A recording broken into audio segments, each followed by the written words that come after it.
Guys, tingnan ninyo. Pagbaba natin dito, napakaganda ng tanawin sobra. Ang aming mga senior na kasama, ayaw talagang bumaba dito dahil tingnan nyo naman ang daan. Napakahirap. At talagang sabi nga nila, hindi na nila kayang bumaba at naglalagatukan ng buto. Merong masakit ang baywang, masakit ang sasapnan, ang daming dahilan.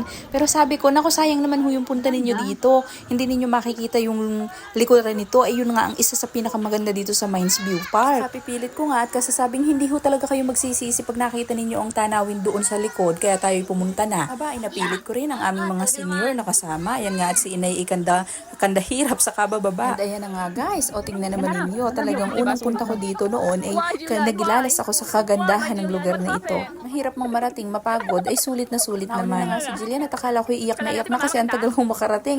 Yung mga senior ba naman yung nasa unahan ko, kababagal lumakad, o di ang tagal ko. Huwag na rin lang talagang sisilip or magtatagal ka dito.